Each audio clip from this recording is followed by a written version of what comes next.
Hello people, welcome to one more class and today we're gonna correct two simple exercises that you guys had as homework, and we're gonna learn one paper specific of Cambridge exams, right? So it's the reading and use of English part 7. Okay, I don't want to let you guys down, but in my opinion is one of the most difficult parts, so don't worry. Don't get in panic if you find it a little bit more difficult, okay? But it's necessary to practice, so when you do the test, you can succeed, all right? So first thing I'm gonna try to have a really short class as you guys asked me to, but so let's see what we can do. So first thing, we're gonna start with the correction, okay? So remember here it was in this page from the book, okay? The book Think. So page 63. Remember it was exercise 2 here, and also this number 1 from functions, right? About how to use some expressions, okay? So number 1, okay, if you haven't done it yet, pause the video now, do it, and then you come to the correction, okay? But it's very simple. So choose the correct options, okay? So in each sentence, you're gonna have two options. Number 1, I told her I wasn't meaning to criticize. Why does she always take everything so personally? Remember, don't take it personally, right? So it's not about you, it's about the situation, all right? So please don't think that I'm just criticizing you. I want to improve, so don't take what I'm saying so personally, okay? Number 2, it's always nice when someone else takes what? My word or an interest in you and your life. So takes an interest in you and your life. So it's always good when people are interested in you, in what you do, what you like. Okay, so to take an interest. Number 3, I'm going for a walk to take my word or to take my mind off the problem. To take my mind off the problem. So remember, this means to forget about something, right? So to take my mind off the problem. Number 4, you don't believe me? Well, don't take my word. Ask Mr. Jones, all right? So don't trust me. So if you don't believe, don't trust me. So ask him, ask Mr. John, all right? So remember, so to take your word is to trust in what you say. But here it's in a negative sentence, right? So all right. So if you don't take my word, go and ask Mr. Jones, okay? And to finish this exercise, what a big smile. So I take it, or take your word for it. You've had some good news. So take it. So accept it. Admit it, right? You have had some good news. Okay? So I'm just gonna put the answers here for you right now, just to make sure you got all of them. I'm gonna show all of them. So right here. Okay, remember, always, if you have any questions, let me know. Okay, I think this is easy. We can go through it quickly. And now let's take a look at these functions, right? So complaining when you're not happy about something. So this is specifically to practice the class about the ipso, about Jack and his mom, so we saw some expressions. So take a look at the exercise. Write the phrases in the correct column. So we have the phrases here, and we have the two options. So if the person is making a complaint, okay, saying the sentence, or if the person is responding to a complaint. For example, it's always football. So in the case of the mother saying, so she was complaining, making a complaint. But when Jack says, "Oh, mom, come on, give me a break," so he was responding to when she was complaining about something. Okay, so the sentences are: haven't you got anything else to do with your time? I'm sorry. So haven't you got anything else to do with your time? But seriously, it's all you ever talk about. Give me a break is the example. I really haven't got time for these now. I really don't need these now. Right? So I'm gonna put it here for you as well. So hold on a second. So I'm gonna put all of them because it's gonna be easier. Okay, sorry. So making a complaint, it's always something.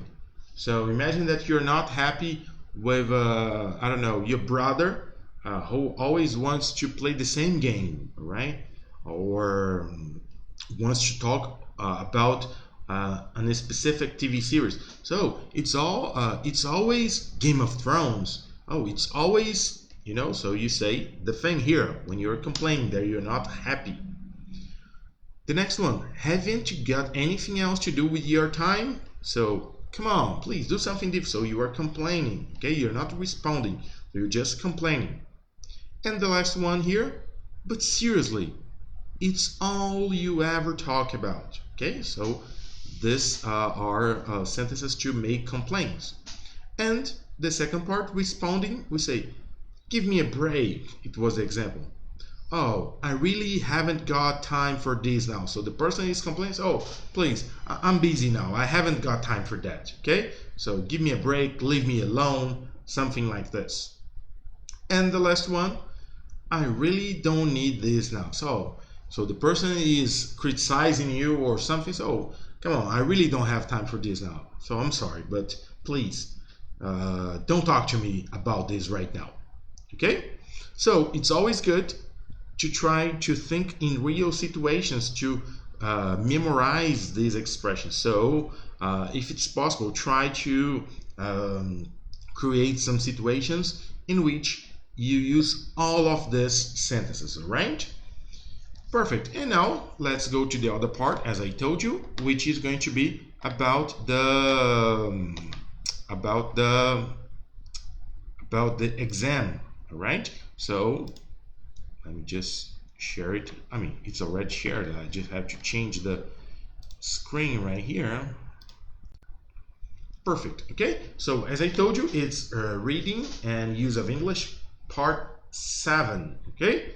So the name of this part is gapped text. Okay. So I've selected some tips to help you. I'm gonna show you what you are supposed to do, and then I'm gonna give a real example. Okay. So what is this part? So look, and I'm gonna leave this PowerPoint presentation here for you in case you want to study, if you want to use. Okay, so with all the tips, with the exercise. So it's a long text which has had 6 paragraphs removed from it. The candidate's task is to fit those 6 paragraphs into the text in the correct place. 1 extra paragraph has been added which is not used. Okay, so you have a long text, and between the paragraphs you have a gap, and you're gonna have to take a look at the paragraphs apart from this, that they fit in the middle of the paragraphs. Okay, but there is also 1 extra paragraph to try to confuse you a little bit. So we call this distractors. Okay, so but I'm gonna give you tips to try to do this in a short time. Okay, so take a look at the second part. The second tip, the gapped text task. Test the CAE's candidates. All right, so this you can read at home. I mean, you are at home right now, but so it's just saying that you have to check the macro and the micro structures of the text or of the paragraphs. Okay, so you see a connection between them. Okay, and especially because we're gonna work with reference words. Okay, so words that help you to refer to one paragraph before or to the next paragraph. So you're gonna make sure you understand it completely. Okay, so here we are going to start with the tips and tricks for the part 7. Okay, so give yourself enough time to complete this task. I find it can take up to 20 minutes for your exam time. Okay. Number 2, focus on the paragraphs before the main text. So I'm going to show you, we're going to start reading the paragraphs that you have to fit instead of starting reading the main paragraphs. Okay, because after you read these paragraphs, you will start having an idea, an overall idea of the text and of each paragraph. Okay, so take a look at this. As you read through them, underline reference words. So the reference words are this, it, they, or linking words, however, additionally, however. Okay, so however I have just said here, right? But I'm gonna give you a specific list here, so it's gonna help you. So is another word, for example. Okay, and we have 3 elements, okay, to try to consider. Okay, so this part you can also read out of the class. As I told you, I'm trying to make it a short class. And the next step, look, in order to be confident of a correct answer, you should always try to find 2 of the 3 elements listed above. A gut feeling can help you here, but it shouldn't be the only reason you choose your answer. So in case you don't know what a gut feeling is, like about instinct, about intuition, right? Something like when you so this always helps, but you have to consider other steps, other parts of the text. Okay, so work systematically through the text paragraph by paragraph. Okay, so first thing, we're gonna read the paragraphs, trying to identify those reference words, right? And normally a good tip is to try to check the beginning of the paragraph and the end of the paragraph to try to see words or phrases that refers to the previous paragraph or to the next paragraph. So after you choose one answer, it's going to be possible for you to see, okay, does it make sense? So the beginning of the paragraph has a reference to the end of the paragraph before, and the end of this paragraph that I chose, does it make a connection with the next paragraph? So these kind of things are going to help you a lot. Okay, and then the last thing here, after choosing an answer, read through. Oh, so that's what I just said. After you choose the answer, so you read the 3 paragraphs in the sequence to make sure it makes sense, like the sequence of the paragraphs. Okay, and before the example, the last part here, so I'm gonna give you more examples of these reference words. Okay, so reference is the most important element of the text part 7, because you will make connections, right? So the gapped text fits into place like a jigsaw puzzle, like, you know, like quebra-cabeça, right? You probably know that. So you're going to identify these keywords. Okay, reference words are anchors that connect one part of the text with another. They are often used to avoid repetition and to improve the flow of the text. Let's look at a few different types of reference words. So we have I, he, she, it, so the subject pronouns. We have the possessives like his, her, my, their. Okay, relative pronouns like which, who, where. So normally this connects very much these words here. Words like these, that, those, such. And it is important to pay attention, because sometimes the words, for example, that sometimes is que in Portuguese, right? For example, oh, I have a brother that lives in São Paulo, or who lives in São Paulo. in this case, it's possible to omit. It's possible to omit. No, I have a brother lives in São Paulo. No, but when it's possible to omit this, it means they are not really reference words. Okay, not necessarily. Substitution with one and ones. So, oh, can you give me the books? So which ones? So I know that in this case, I'm talking about the books that they were mentioned before, right? What else? We have here so, as I told you in the beginning of the class, and linking words like however, furthermore, to, etc. Okay? And to finish here, before we go to the first example, take a look. As you read through the missing paragraphs and the long text, you should underline or highlight every reference word. So this is going to help you, this is going to save time. Okay? So let's take a look at one example, and I want you, so here, not the example of the exercise, but the example of one paragraph, and I want you to tell me about, if you find some reference words here, okay?